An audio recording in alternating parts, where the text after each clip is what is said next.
Саламатсыздарбы урматтуу көрүүчүлөр. Акыркы учурда аэропорт, биздин Манас аэропортубузда иштеген коллегаларыбыз, такси тармакта иштеген коллегаларыбыз боюнча көп талкуулар чыкчу болду интернет чөйрөсүндө. Ошого биз такси айдоочулар профсоюзу кабылган. Мен өзүм ошол профсоюздун төрагасы болуп иш алып барам. 2 жылдан бери комментарий берип коелу деди элек ушул аэропорттун болуп аткан көйгөйү боюнча. Эмне себептен аэропортто мындай ретке келбей жатат? Себеби бул жерде жанагыки көптөн бери иштеп, отурукташып калган таксиде иштеген айдоочулар бар. Жана ошол эле учурда Манас такси деген компания бар ал жерде. Манас такси деген компания атайын бир өзүнүн определенный комиссиясына ошол жакта катталган айдоочуларга клиенттерди таап турат, жүргүнчүлөрдү. Жанагы жерде турган айдоочулар болсо, булар получается барып ошол жерден өз ара жүргүнчү издеп, анан клиент алып кетишет. Көп учурда ушул жогорку кеңешке деле кирип калганда, анча семинарларда деле айтып келе жатам. Такси айдоочулары бул эң негизги алып бараткан иши бул мамлекеттин жүзү.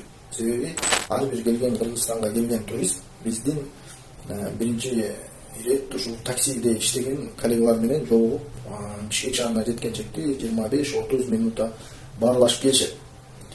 Ошол себептен жакшы болор эле негизинен такси тармакта иштеген айдоочулар ушул тил билсе, жана ошо этиканы, өзүн алып жүрүү боюнча ушундай нерселерди билсе жакшы болмок. Бирок ал нерсенин баарын кылыш үчүн мына сиздер менен биз дагы чогуу аракет кылышыбыз керек ошол нерсеге жеткириш үчүн. Жана аэропорттун өзүнүн ошо администрациясы дагы ушуга көбүрөөк маани бериши керек.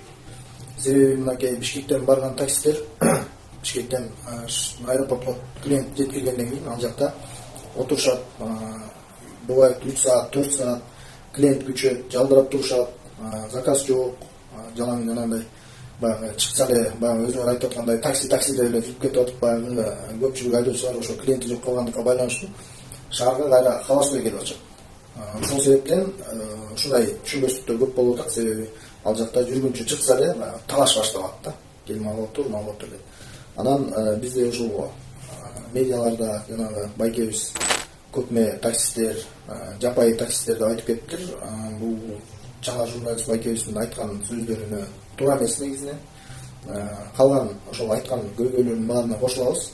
Ооба, бизде Кыргызстанда аэропорттон эмес, ушу Кордайда жана Ош шаарында, Өзбекстан менен чектеш границада ушундай аэропорттордо ушундай маселелер көп болуп келүүдө. Аны биз жалпы баарыбыз биргеликте гана чече алабыз. Эгерде мындай жөн эле чыгып өзүбүздү пиар кылыш үчүн бир атайын кишилердин аброюна шек келтирип көпме жапайы дей турган болсок, биз эч качан өнүкпөйбүз. Ошол себептен баардыгыңыздар чыгып кетет элем. Ушу такси тармагында болгон көйгөйлөрдү, маселелерди чечүүгө салыңыздар, кошуңуздар.